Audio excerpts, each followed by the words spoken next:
This is the Lost Sea Adventure, Sweetwater, Tennessee. It was beautiful. I liked it there a lot. Now guys, we've had a lot of rain the last couple of days, so beware, the pathways may get a little wet. All of this water that you hear, never here. That's how much rain we've had. Wow. Oh yeah. You can hear it, but you can barely see any of it.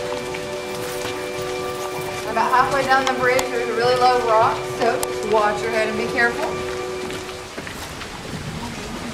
And these are called the Cascades. It's known to be one of the prettiest formations that we have on the entire tour. At the bottom, that is flowstone, the white color that you see. And at the top, that is drapery. It's also, we call it cave bacon.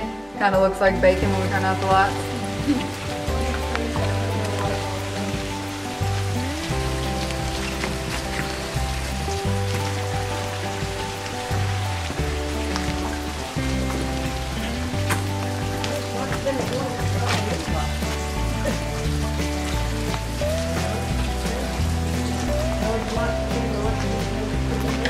First.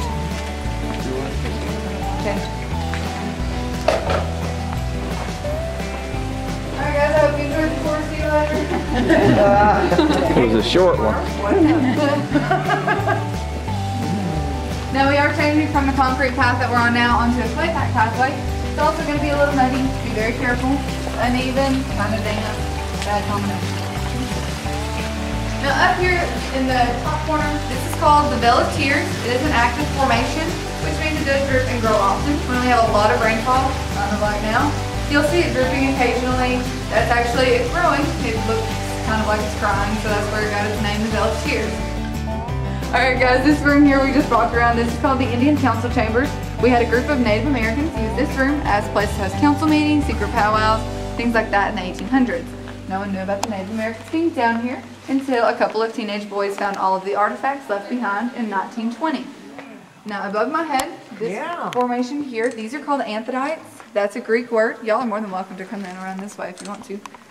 The Greek word means cave flower. These anthodites right here, this little teeny formations, this right here is the #1 reason we are a natural landmark. They are actually one of the rarest cave formations, and we have the world's majority of them in our cave. So we are very lucky to have these anthodites. They are active, still growing, just not at a rate that we can tell a difference. They grow kind of like the stalactites by water seeping through, just instead of dripping like stalactites and forming down, the water takes so long to come through, it evaporates and makes them grow in all different directions. Kind of look like sea urchins in my opinion, but they do grow out and in many colors like that. Alright guys, this right here, this is called a leaching vat. The exact replica of the boat we'll be taking today. Does anybody have any questions? It's called a what? It's called a leaching vat. Leaching vat. Yep, you guys have any questions about the boat ride? Very interesting. Nope, looks good to me. So there is a lot of writing. Just remember, black is historical, the white is cave graffiti. You'll see all kinds of dates in the white writing, but the black writing is the historical side. Yes. So if you want to have a seat, please feel free to. Gather around the benches, have a seat however you want to do it.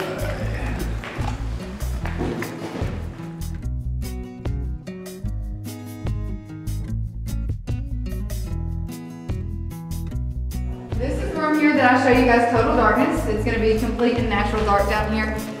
Now there's only 2 places that you can naturally experience total darkness. That's in a cave similar to ours with no natural light, and also at the bottom of the ocean. A little easier here than there. Now, if you guys want to have a seat, feel free to.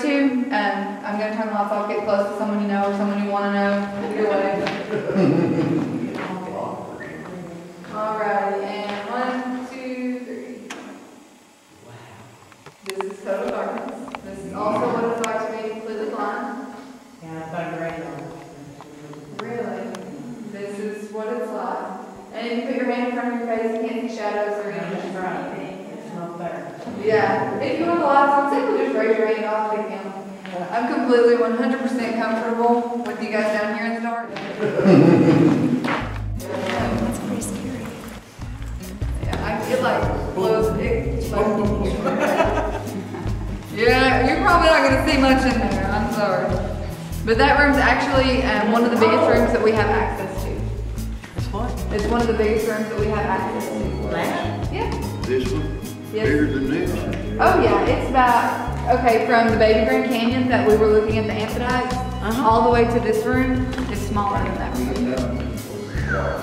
It is a very, very large room. It's probably measures around 700 feet long. They walk all the way downstairs with their gear, and they do the commercial. Watch your head up here, guys. It gets kind of low for my taller folks. Rumor has it, if you look in it and see nothing, you have been good. If you look into it and see the double face, you've not been good. At your own risk, take a look back.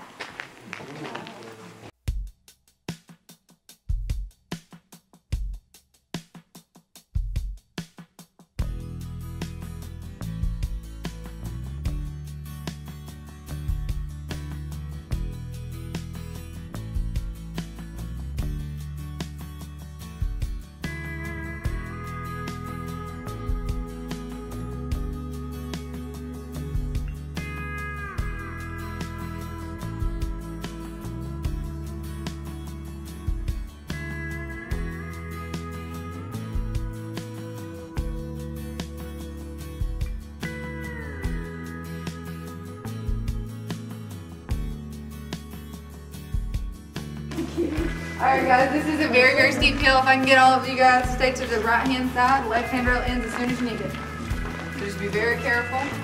What's the logic on that? I'm not sure. Hey, this is so good. At the bottom of the hill, you will see a moonshine still. That was one of the original 3 from Caverns. It was brought from the big room down here for you guys to see on this place. It's not our original location, but it is one of the original 3. This was originally done in cage, just not in this spot. As you guys come in, welcome to the lake room. This is the largest room that we have access to in the entire cave. This is 800 feet long, 220 feet wide, and from the water to the ceiling at the highest point is on average about 65 feet tall. Alright guys, before we take our boat ride, just a few things. This is a floating dock, so it's going to move when you step onto it. Be aware of that, but do not be alarmed. Also, when we get onto the boat, we're going to load it as evenly as possible. Some on one side, some on the other. We're not going to flip or sink if we all sit on one side. It's just going to be a very boring boat ride of nothing but 2-mile-an-hour donuts right here at the dock. So, we're going to split up, and a couple people go to one side, a couple people to the other side, just to even it out. Now, in the 70s, we had some divers that were exploring the lake. They wanted to see if there was an outside exit, if there was a source we were attached to. They wanted to know where the water went. They never found out any kind of information like that, but they did find an opening along this great big wall here. Now this wall is a very large wall. It holds back a whole nother lake chamber of 9 acres.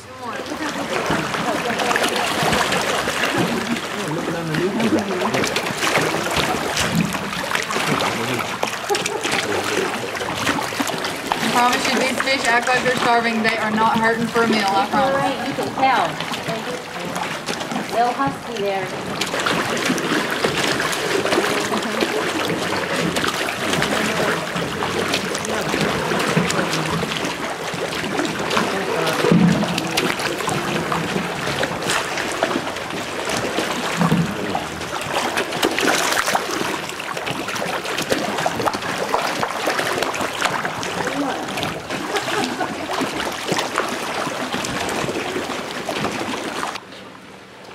Now this right here is Bessie. She drips about 39 times every minute. What is? This right here is Bessie. She's the most active stalactite that we have. She's dripping on me. If she drips on you, it's a cave kiss. She likes you. Wow. Alright, you ready for the most breathtaking part of the entire tour? I'm sorry. So walk back up. Breathtaking. Literally breathtaking. I'm gonna flip the lights off and we'll head on out.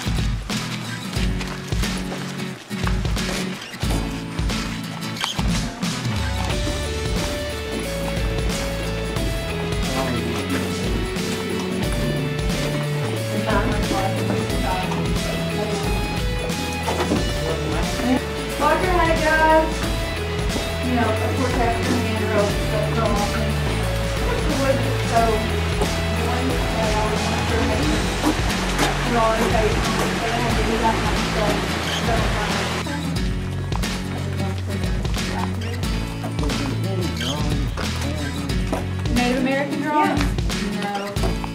they never found any kind of Native American drawing.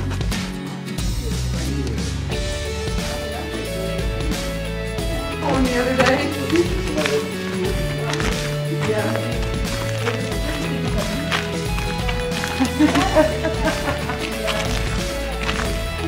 That's not something that you can't really forget. I cut it, and it's all smoothed over, just simply because all the natural oil in the pan, after all of these years of it being touched by millions of people, it's just smoothed it over. Now right above it, you'll see the stalactite that formed it. They would finally get to their it was like a 5-hour further to work. I'll take the rest of the group and then I'll be out. Yeah, you got it, the sugar street. Well, thank you. I'm so glad